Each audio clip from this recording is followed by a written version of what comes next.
Hi, நான் உங்க புனிதா. இன்னைக்கு என்ன கான்செப்ட்னா, நம்ப எதையுமே ரொம்ப பெருசா எக்ஸ்ப்ளைன் பண்ணக்கூடாது அப்படிங்கிறது தான் இன்னைக்கான கான்செப்ட். என்னன்னா, இப்போ உங்ககிட்ட யாரோ ஒருத்தர் ஏதோ ஒரு கொஷின் கேட்குறாங்கன்னு வச்சுக்கோங்களேன்.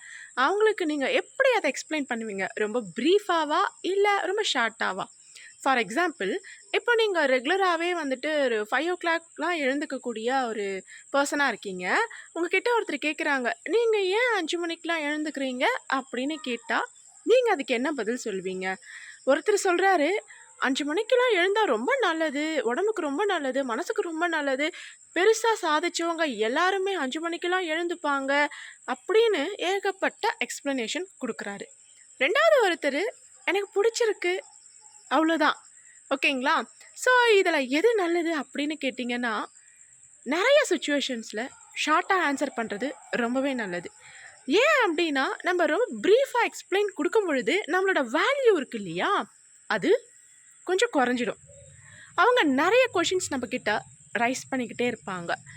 அதாவது தேவையில்லாத கேள்விகள கூட கேட்பாங்க. அப்போ 8 மணிக்கு எழுந்துக்கிறவங்களாலலாம் சாதிக்க முடியாதா? அப்படின்னு கேட்கலாம். ஒரு வேள கேட்காம அவங்க அப்படி நெனைக்க கூட செய்யலாம். கரெக்ட்டா? ஸோ, எனக்கு புடிச்சிருக்கு. நான் எழுந்துக்கிறேன். அவ்வளோதானே. ஸோ முடிச்சிடலாம்.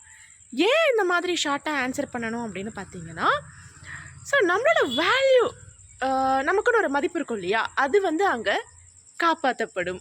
அதிகமா பெருசா நம்ம எக்ஸ்ப்ளைன் குடுக்கும்போது, சில சமயம் வந்து எதிர்ல இருக்கிறவங்களுக்கு போர் அடிக்கும். "ஏன்டா இந்த கொஷின கேட்டோமோ?" அப்படின்னு கூட தோணும். ஓகேவா? அதுவும் இல்லாம இவன்கிட்ட ஒரு கொஷின் கேட்டா, "எவ்வளோ நேரம் பதில் சொல்றான் பாரு" அப்படின்ற மாதிரி தோணும். 2வது, நம்ப எல்லா விஷயத்தையும் எல்லார்கிட்டயும் சொல்லணும்னு அவசியமும் கிடையாது. ஒரு வேள அவங்க நெகட்டிவான பீப்பிளா இருக்கலாம். நெகட்டிவான வேர்ட்ஸ் வந்து யூஸ் பண்றாங்க அப்படின்னா, நமக்குள்ள இருக்கக்கூடிய மோட்டிவேஷனும் குறைஞ்சிடும். ஓகேவா? ஸோ எப்பவுமே ய எங்க இருந்தாலுமே ஷார்ட்டா ஆன்சர் பண்ண கத்துக்கோங்க. அதனாலேயே இந்த வீடியோவையும் ஷார்ட்டாவே முடிச்சுக்கிறேன். உங்களுக்கு புரிஞ்சிருக்கும்னு நெனைக்கிறேன். ஸோ நெக்ஸ்ட் இன்னொரு நல்ல கான்செப்ட்டோட நான் உங்கள மீட் பண்றேன். Thank you.